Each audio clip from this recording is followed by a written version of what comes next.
ইয়াত যেতিয়া ফাটি গৈছে, এইটো যে ফাটি গৈছে ডাল, এইটোৰ পৰা কাটিং নহ'ব, এইটো ৰিজেক্ট হ'ব।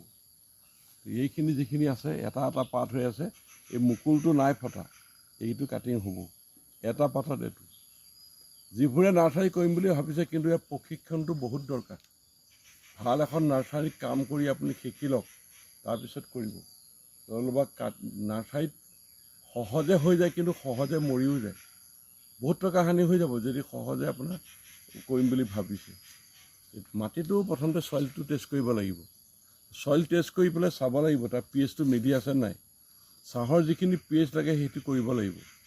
বা ইয়াত দুটা টাইপত কৰে, মাটিৰ বেড বনাব 4 ফুটীয়া। এই বেড বনাই পেলাই এই বেড বনাই সেই বেডত বস্তুটো পুতি পুতি দিব, এটা এটা পাত ৰাখি পেলাই কাটি।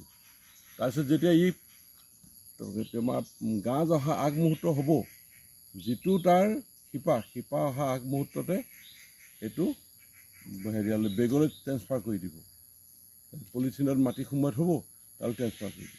কিন্তু এই বাৰিষা সময়ছোৱাত যিটো তোমাৰ জুন মাহৰ পৰা কৰা যায়, জুন জুলাইটো দিব পৰা যায়, তেতিয়া আকৌ বেডখিনি বনাই তাত ঠুঙাত মাটি ভৰাই থৈ দিয়া যায়। 3 মাহৰ পিছত সেই ঠুঙালৈ ডাইৰেক্ট দিব পাৰি। আৰু তাত ঘৰ বনাব লাগিব, আজিকালি নেট ওলাইছে, গ্ৰীণ নেট দি। এইটো লাভৱান ব্যৱসায়। এই চাহ নাৰ্চাৰীটো, চাহ পুলিটো বহুত ডিমাণ্ড আছে, সহজে বিক্ৰী হৈ যায়। এই নাৰ্চাৰীখন কৰোঁতে লগে লগে আপুনি অন্যান্য বস্তুৰো নাৰ্চাৰীত পচাব পাৰে। আমাৰ চাহ খেতিত দৰকাৰ বিশেষকৈ কুৰৈ গছৰ পুলি, পাৰ্মানেণ্ট ট্ৰি, আৰু নিম গছৰ অস্থায়ী চেট্ৰি, এই দুটা কাৰণেও মানুহে বিচাৰি থাকে। এইকাৰণে দুইটা পচালে আমাৰ লাভৱান হ'ব পাৰি। কিছুমান নিবনুৱা যুৱকে এই চব কৰি পেলাইও ভালদৰে চলিছে।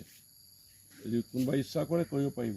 এইটো মই ৰাস্তাত ঘপককৈ গৈ থাকোঁতে দেখিলোঁ, এখন নাৰ্চাৰীৰ কাৰণে ৰাখি থৈছে বেলেগে। এইটো মোৰ নহয়, বেলেগ মানুহৰ। তাকে আপোনালোকক দেখুৱালোঁ। আপোনাৰ দিনটো শুভ হওক। মোৰ ভিডিঅ' চোৱাৰ কাৰণে আপোনাক মই ধন্যবাদ জনালোঁ।